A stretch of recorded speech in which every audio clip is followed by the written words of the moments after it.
On vous a menti, pas par malveillance, simplement par oubli. La plus grande menace n'est pas l'ennemi que tu vois, elle est l'écho de ton propre groupe, un murmure qui devient un grondement. Écoute attentivement. Après ce récit, tu ne regarderas plus jamais la réussite éclatante d'une communauté ou même une simple dispute de famille. De la même façon, c'est une promesse irréversible. Le voile sera levé. Imagine la scène. Une vallée baignée de lumière, il y a des siècles. Les récoltes sont si abondantes que les greniers débordent. Les maisons bâties de pierre et de bois nobles témoignent d'une prospérité sans égale. Les hommes, forts et fiers, regardaient à leurs mains et disaient « Ceci est notre œuvre ». Les femmes, sages et respectées, observaient à leurs enfants bien nourris et pensaient « Ils sont le fruit de notre excellence ». Une image de perfection, n'est-ce pas? Pourtant, une fissure invisible, fine comme un cheveu, venait de s'ouvrir dans le tissu du réel. Cette fissure n'appartient pas seulement au passé, elle est ici, maintenant, dans nos vies. Elle traverse nos foyers et nos conversations. Tu la sens, n'est-ce pas? Ce malaise subtil quand la fierté dépasse la gratitude. La vraie révélation arrive maintenant. Pense à ce dîner de famille, pas plus tard que le week-end dernier.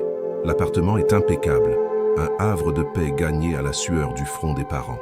Les diplômes des enfants sont accrochés au mur, une fierté légitime. La conversation dérive doucement. On parle de la réussite des siens, mais on la mesure à l'échec des autres. On se félicite de sa propre droiture, en pointant du doigt l'égarement d'une autre famille. Le décor a changé, mais la mélodie est la même. C'est la chanson de l'ego collectif. Cet orgueil partagé, cette satisfaction de soi qui n'est plus tournée vers le créateur, mais vers la créature, crée une atmosphère, une empreinte spirituelle. C'est une énergie que nous émettons ensemble, sans même nous en rendre compte. Comme un nuage qui s'épaissit au-dessus de nos têtes, nourri par chaque parole arrogante, par chaque regard de mépris, par chaque pensée de supériorité. Ce nuage obscurcit la lumière de la miséricorde. Alors, la question s'impose, grave et solennelle.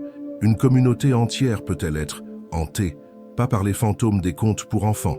Non, hantée par les conséquences directes de sa propre arrogance, hantée par des entités de l'invisible qui sont attirées par cette fréquence spirituelle précise, comme le fer est attiré par l'aimant. Et si la clé de tout cela, la source de cette vulnérabilité, se trouvait dans le tout premier acte de rébellion de l'histoire de la création? Un refus, un seul mot prononcé par orgueil. Je suis meilleur que lui. Je suis meilleur que lui. 5 mots, une seule phrase. Elle a changé le cours de la création. Cette phrase n'est pas une simple déclaration, c'est une fissure dans l'harmonie du cosmos. Et ce murmure, cet écho venu du fond, des âges, nous le connaissons tous. C'est la voix que nous entendons dans nos cœurs lorsque nous nous comparons, lorsque nous jugeons, lorsque nous nous élevons au-dessus des autres. Nous pensons que c'est notre pensée, mais c'est une graine plantée il y a une éternité. Comprendre cette histoire, ce n'est pas faire de la théologie abstraite, c'est une question de survie spirituelle. C'est notre histoire.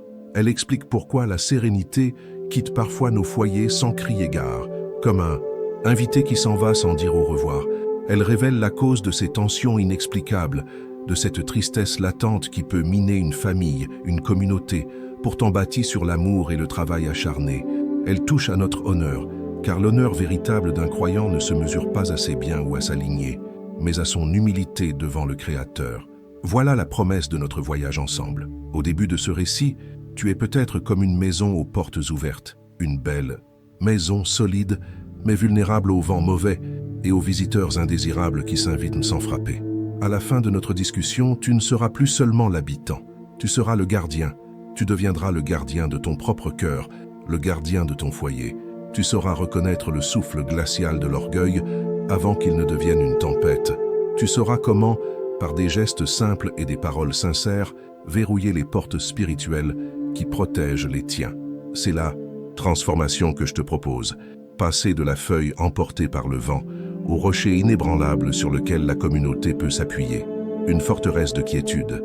Pour y parvenir, nous devons examiner le contrat originel, le pacte tacite entre le monde visible et le monde invisible, un pacte fondé sur l'obéissance et l'humilité. Dans les minutes qui suivent, nous allons donc explorer ensemble ce contrat brisé. Nous verrons comment, pas à pas, l'orgueil collectif devient une invitation formelle, une porte grande ouverte laissée aux entités que nous ne souhaitons pas accueillir. Et plus tard, sois patient.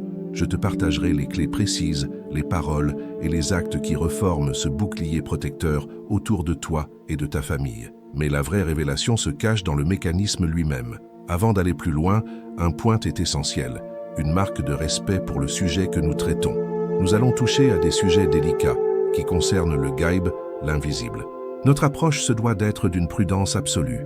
Notre seule et unique certitude est la parole divine, le Coran, et l'enseignement de son messager, que la paix soit sur lui. Ce sont nos fondations, notre lumière.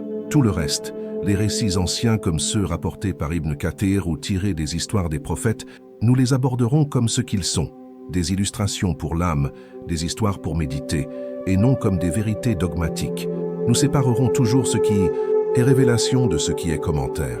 Imagine cette prudence appliquée à nos vies de tous les jours. Imagine la force d'une communauté qui, avant de célébrer une réussite matérielle, se prosterne en gratitude collective. Une communauté où les débats en ligne ne sont pas des arènes pour l'ego, mais des ponts pour la compréhension mutuelle. Tu le sens, n'est-ce pas? Cette paix profonde. Pense à la tranquillité qui s'installerait dans nos maisons si chaque membre de la famille, au lieu de « clame si j'ai raison », cherchait humblement à dire « aide-moi à comprendre ton point de vue ». Voilà ce qui est en jeu. Ce n'est pas une petite chose, c'est la baraka, cette bénédiction divine qui rend le peu abondant, le difficile facile et le foyer chaleureux. Ce n'est pas un phénomène nouveau. Non, c'est une loi spirituelle, aussi constante que la loi de la gravité. Les peuples anciens, les Had, les Tamoud, en ont fait la douloureuse expérience. Les chroniques historiques, si on les lit avec ce regard spirituel, racontent toute la même histoire. Des civilisations entières, au sommet de leur gloire, se sont effondrées de l'intérieur. Elles ont été rongées par cet orgueil collectif qui les a rendues aveugles, sourdes et spirituellement perméables. Notre but ici n'est pas de faire peur. La peur paralyse, la connaissance libère. Notre but est de donner du pouvoir, le pouvoir de la lucidité. C'est pourquoi notre prochaine étape est cruciale. Nous allons d'abord plonger ensemble dans le récit fondateur, l'acte de rébellion d'Iblis face à la création d'Adam, pour en extraire une vérité historique et intemporelle sur la nature de l'orgueil. Puis, armés de cette compréhension profonde, nous en tirerons une application pratique, simple et puissante, pour protéger nos foyers et nos communautés aujourd'hui. Une vérité et un outil. Voilà ce qui t'attend. Reste avec moi. Le voyage vers la forteresse intérieure commence maintenant. Le commencement, un silence parfait, une obéissance pure. Avant même que le temps ne prenne la forme que nous lui connaissons, l'univers n'était qu'une symphonie d'ordre divin acceptée sans la moindre hésitation. Les anges, créés de lumière, glorifiaient leur Seigneur. Les djinns, créés d'un feu sans fumée, coexistaient dans leur propre dimension soumis à la même loi universelle. Imagine cette harmonie, une paix cosmique. Puis, Dieu annonça aux anges une nouvelle création, une créature façonnée d'argile, destinée à être son vicaire sur terre. Adam, ce n'était pas une simple sculpture de boue, c'était un projet divin. Dieu lui insuffla de son esprit et lui enseigna le nom de toute chose, un savoir qu'il n'avait accordé à nulle autre créature. C'était un honneur immense, une distinction unique, un signe de la sagesse infinie du Créateur. L'ordre fut alors donné, un ordre simple et clair, adressé à tous ceux qui étaient présents dans cette assemblée céleste. Prosternez-vous devant Adam, non pas une prosternation d'adoration, car l'adoration n'est due qu'à Dieu seul. C'était une prosternation de respect, une reconnaissance de l'honneur que Dieu venait de conférer à cette nouvelle création, un test de loyauté et d'humilité face au décret divin. Tous obéirent. La lumière se courba devant l'argile honorée, mais le feu refusa. Iblis, qui appartenait à la communauté des djinns, se tint droit, rempli d'une fierté brûlante. Son refus n'était pas un simple acte de désobéissance, c'était une déclaration, une rébellion fondée sur qu'un raisonnement toxique, une logique qui empoisonne encore nos cœurs aujourd'hui. Mais la véritable révélation arrive maintenant. Écoute attentivement sa justification, comme le Coran nous le rappelle dans la sourate Al-Araf. « Je suis meilleur que lui, dit-il. Tu m'as créé de feu et tu l'as créé d'argile. » Voilà le péché originel, l'orgueil, le kibre. Ce n'est pas seulement désobéir, c'est contester la sagesse de celui qui donne l'ordre. C'est se comparer à un autre, se juger supérieur et considérer que le décret divin est une erreur. C'est le venin de l'ego. Cet acte a provoqué une fissure, la première brèche entre les mondes. Iblis, par son arrogance, fut maudit et banni. Il devint Shaitan, l'adversaire déclaré de l'humanité. Sa promesse fut de nous égarer non par la force, mais en nous soufflant à l'oreille le même poison qui l'a condamné, le poison de l'orgueil, le sentiment que je vaux mieux que lui, que ma famille est plus noble, que mon opinion est la seule qui compte. Tu reconnais ce murmure, n'est-ce pas? Il résonne parfois dans nos propres foyers, dans une dispute entre époux, où aucun ne veut céder, dans la jalousie d'un frère face à la réussite de son frère, au travail, quand on méprise un collègue que l'on juge moins compétent. C'est la même maladie spirituelle, le même refus de s'incliner non pas devant une personne, mais devant la réalité que Dieu élève qui il veut et abaisse qui il veut. Chaque fois que nous laissons cet orgueil prendre racine, nous nourrissons cette ancienne rébellion. Nous ouvrons une petite brèche dans notre forteresse personnelle. Nous créons une minuscule porte d'entrée pour les murmures qui cherchent à semer la discorde et la tristesse dans nos vies. Cet orgueil individuel, c'est la première fissure dans le mur. Mais le véritable danger, la catastrophe spirituelle, c'est lorsque ce poison contamine les fondations de toute une communauté. Et c'est là que notre récit bascule. Imagine maintenant non plus une personne, mais un peuple entier, une tribu, une cité, une nation. Une communauté peut-elle avoir une âme collective? Les penseurs et les sages se sont souvent posé la question. Sans entrer dans des spéculations hasardeuses, nous pouvons observer un principe clair. Des pensées et des péchés collectifs créent une atmosphère, une empreinte spirituelle, une sorte de climat moral qui plane sur un lieu, un endroit où la générosité est la norme se ressent différemment d'un lieu où règne la méfiance. Tu le sais par expérience. Contemple avec moi le peuple de la vallée fertile, une histoire inspirée des récits prophétiques, les Qisas al-Anbiya. C'était une communauté bénie par Dieu. L'eau coulait en abondance. Les récoltes étaient si généreuses que leurs greniers débordaient. Leurs enfants étaient forts et en bonne santé. Leurs artisans étaient les plus habiles de la région. Au début, leur réflexe était la gratitude. Chaque récolte était suivie d'une prière collective. Chaque naissance était célébrée comme un don du ciel. Leur humilité était leur forteresse. Leur prospérité grandit. Et avec elle, une graine subtile commença à germer dans leur cœur collectif. Ils commencèrent à regarder leurs mains, leurs outils, leur système d'irrigation. Ils se dirent « c'est notre intelligence qui a fait cela ». Ils regardèrent leurs armées et se dirent « c'est notre force qui nous protège ». La gratitude laissa place à l'autosatisfaction. La louange à Dieu fut remplacée par l'autocélébration. Mais le point de bascule arrive maintenant. Ils se mirent à construire des monuments, des tours immenses qui ne servaient à rien, sinon à proclamer leur propre grandeur. Des palais opulents, non pour le confort, mais pour l'ostentation. Leur fierté était devenue leur idole. Sans s'en rendre compte, ils étaient tombés dans le shirk, l'association. Ils avaient associé leur propre puissance à la puissance de Dieu. Ils avaient oublié le donateur pour adorer le don. La porte est désormais grande ouverte. Ce n'est pas un conte. C'est le schéma tragique que le Coran décrit pour les peuples de Had et de Tamoud qui bâtissaient avec une arrogance folle, se croyant éternels sur terre. C'est une loi spirituelle. Quand l'orgueil collectif atteint ce point de non-retour, il crée un appel, un vide spirituel qui attire des forces de même nature, des entités invisibles, les djinns rebelles, qui se nourrissent de l'arrogance, du conflit et du désespoir. Les premiers symptômes apparurent, subtils, insidieux. La nourriture, bien qu'abondante, semblait avoir perdu sa saveur. Le sommeil, autrefois paisible, était agité de cauchemars. Des disputes éclataient pour des riens. Le voisin, autrefois un frère, devint un rival. Une méfiance froide s'installa dans les regards. La baraka, cette bénédiction invisible qui rend toute chose légère et profitable, avait quitté la vallée. Ils ne comprirent pas. Ils cherchèrent des coupables. Était-ce un sortilège jeté par une tribu voisine? Était-ce la faute d'un tel ou d'un tel? Ils s'accusèrent mutuellement, se divisèrent en clans, et la discorde s'intensifia. Chaque dispute, chaque calomnie, chaque acte d'injustice nourrissait davantage l'ombre qui planait sur eux. Les murmures de Shaitan, qui n'étaient au départ que des suggestions, trouvaient maintenant un écho puissant dans des cœurs remplis d'ego et de suspicion. Le peuple de la vallée fertile se battait contre des ombres. Les conflits s'envenimaient. Les familles se déchiraient.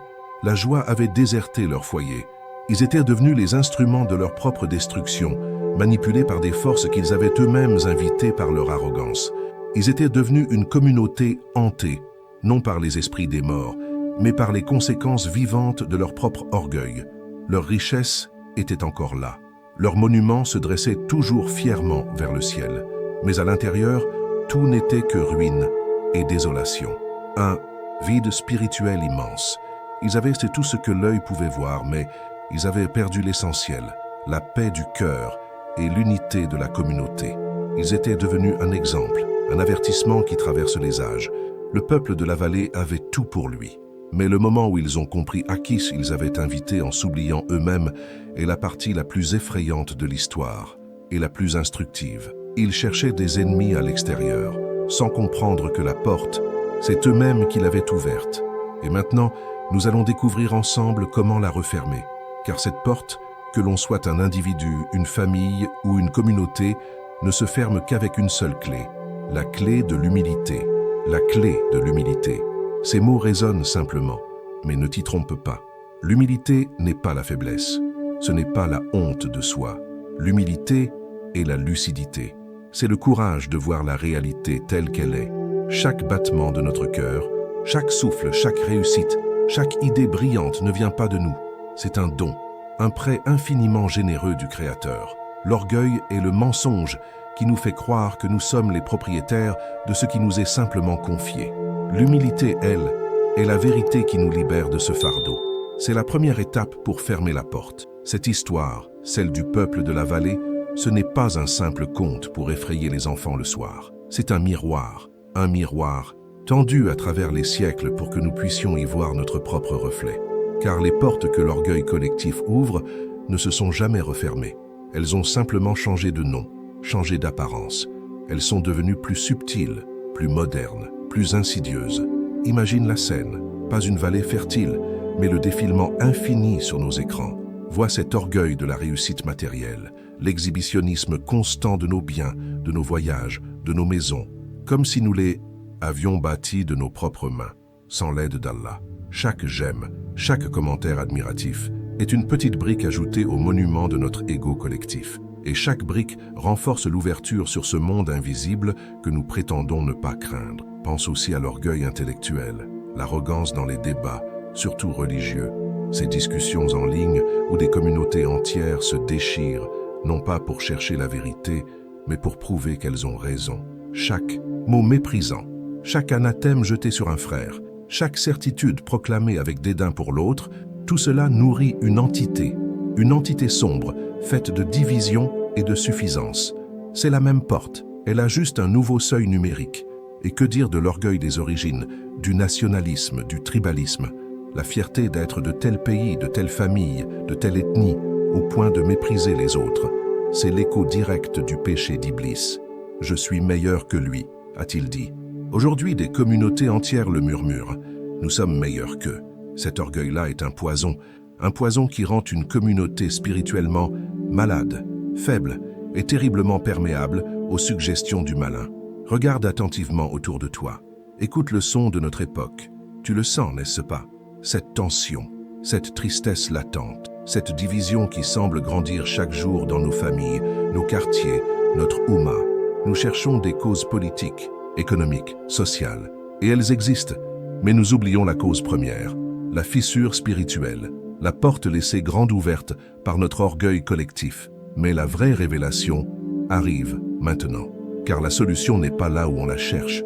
La solution n'est pas de partir à la chasse aux djinns. Elle n'est pas de vivre dans la peur superstitieuse de l'invisible.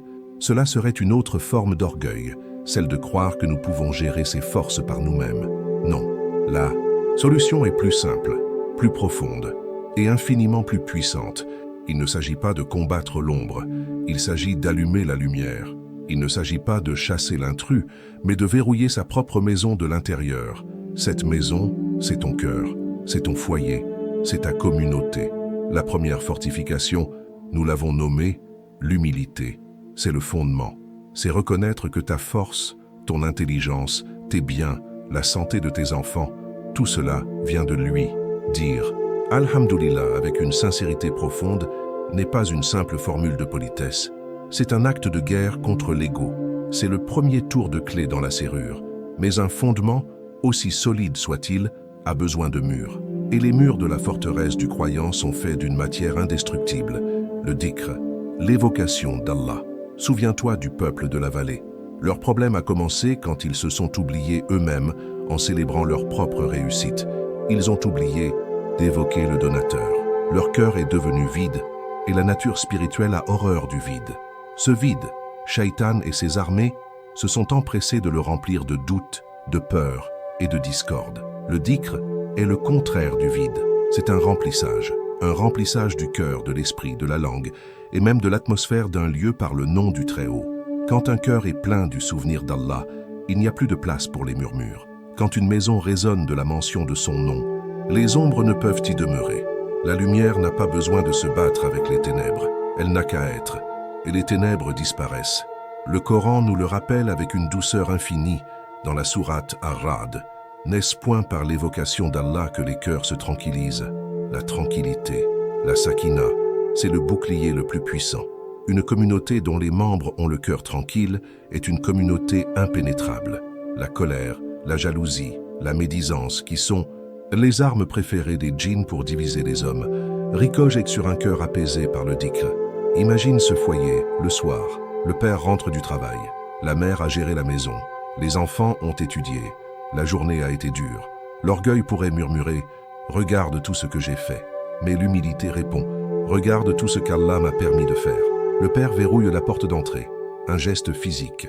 Puis la famille s'assoit, ne serait-ce que 5 minutes, ensemble, et ils se souviennent de leur Seigneur.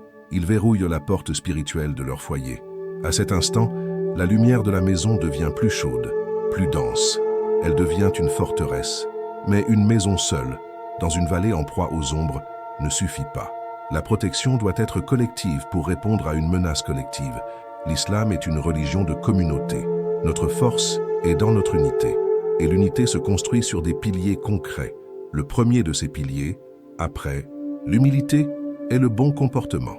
L'adab, la manière dont nous nous parlons. Le respect entre le jeune et l'ancien. La douceur dans le conseil. La présomption d'innocence pour son frère. Le peuple de la vallée s'est effondré quand la méfiance a remplacé l'adab. Quand le voisin est devenu un rival. Une communauté où règne le bon comportement est une communauté où les brèches spirituelles sont colmatées avant même de s'élargir. Les murmures de la division ne trouvent pas de prise sur des oreilles habituées à la bienveillance. C'est un système immunitaire spirituel. Le deuxième pilier collectif est la consultation, la shura. L'orgueil, c'est l'avis d'un seul homme ou d'un seul groupe qui s'impose à tous. C'est la tyrannie de l'ego. La consultation, c'est l'humilité en action. C'est reconnaître que la sagesse est répartie par Allah au sein du groupe et que la meilleure décision émergera de l'échange respectueux. Une communauté qui pratique la shura coupe l'herbe sous le pied de l'autoritarisme, qui est une manifestation flagrante de l'orgueil collectif. Le troisième pilier est la justice. L'injustice est une blessure béante dans le corps d'une communauté. C'est une invitation ouverte à toutes les formes de ressentiment, de haine et de vengeance. Ces émotions négatives sont le festin des entités malveillantes. Une communauté juste, où les droits du faible sont protégés et où le puissant doit rendre des comptes, est une communauté saine, spirituellement saine. Elle ne produit pas le poison dont se nourrissent les semeurs de discorde. Enfin, le quatrième pilier est l'entraide, le partage. Quand le peuple de la vallée a commencé à accumuler pour lui-même, à se vanter de sa richesse sans la partager, il a brisé le pacte de la fraternité.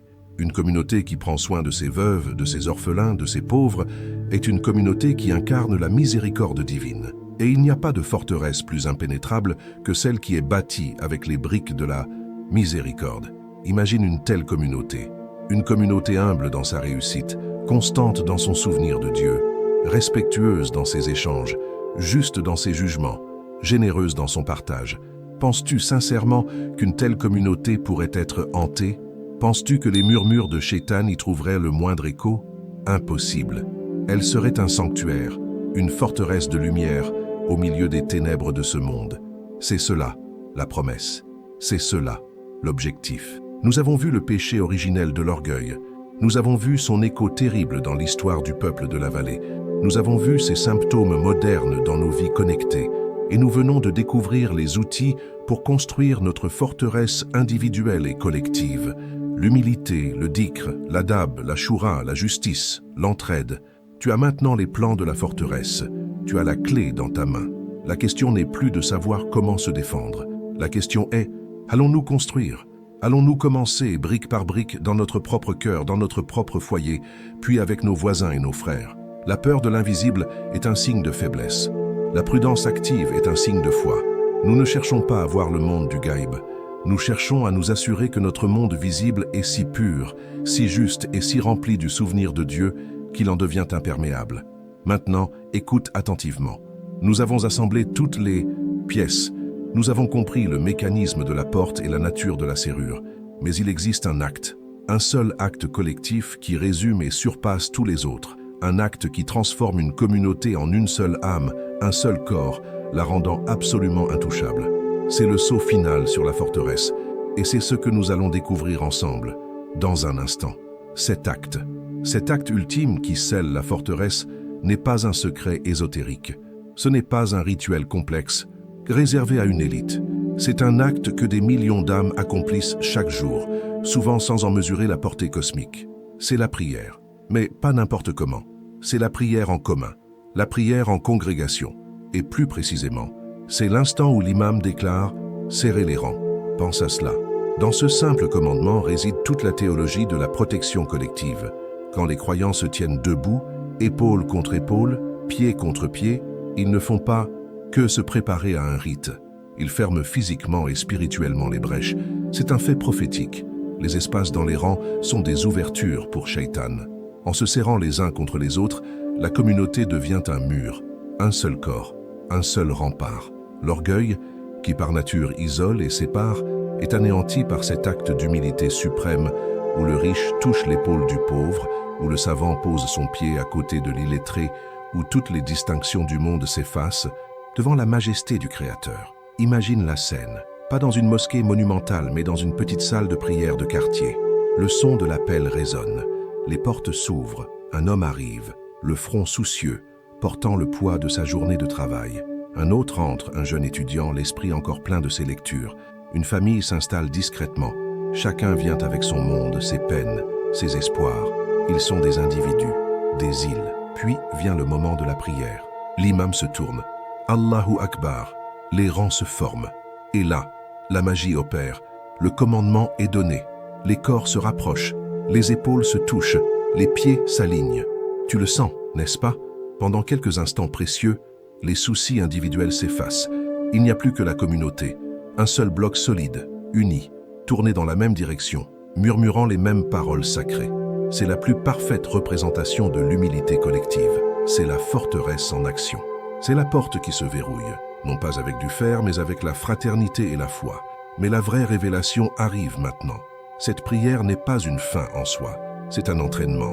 C'est l'exercice quotidien qui nous apprend à vivre en dehors de la mosquée. Apprendre à serrer les rangs dans la prière, c'est apprendre à combler les fossés dans nos vies. C'est refuser de laisser un espace de discorde s'installer entre toi et ton frère. C'est pardonner rapidement. C'est offrir son aide avant qu'elle ne soit demandée. C'est défendre l'honneur de celui qui est absent. C'est préférer le bien du groupe à son propre ego. L'application pratique est donc simple et pourtant si profonde. Chaque fois que tu sens naître en toi ou dans ta communauté une étincelle d'orgueil, de mépris ou de division, souviens-toi de ce rang de prière. Visualise cet espace qui se crée et empresse-toi de le combler. Un appel téléphonique, une visite, une parole douce, un geste de pardon. Voilà comment. On transpose la forteresse de la mosquée dans la vie de tous les jours. Voilà comment on rend nos foyers et nos communautés impénétrables. Permets-moi de te proposer une dernière image, une allégorie pour sceller notre compréhension. Une communauté n'est pas une forteresse de pierre, c'est une forêt. Chaque croyant est un arbre. Seul, un arbre peut être majestueux, mais il est vulnérable au vent, à la tempête, à la sécheresse. Son ego, sa solitude est son plus grand danger. Mais lorsque les arbres poussent ensemble, leurs racines s'entrelacent sous terre, se soutenant mutuellement. Leurs branches forment une canopée qui protège le sol fragile, garde l'humidité et offre un abri aux plus jeunes pousses. La forêt crée son propre climat, son propre écosystème de protection.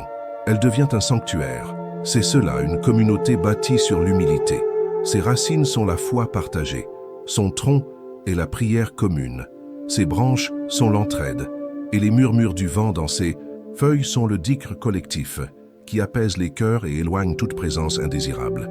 Nous arrivons au terme de notre voyage. Nous avons vu que la plus grande porte d'entrée de l'invisible n'est pas une incantation ou un lieu hanté, mais l'arrogance d'un cœur et d'une communauté. Nous avons compris que la meilleure protection n'est pas un talisman, mais un caractère, l'humilité. Nous ne cherchons pas à voir l'invisible, mais à nous assurer que ce que nous laissons voir de nous-mêmes, lui, soit agréable. Maintenant, c'est à toi, c'est à nous. Il est temps de transformer cette connaissance en une certitude, cette certitude en un engagement. C'est un pacte que tu passes avec toi-même, devant Dieu. C'est une décision de choisir la forêt plutôt que l'arbre isolé. Alors, dans l'espace des commentaires, je t'invite à sceller cet engagement.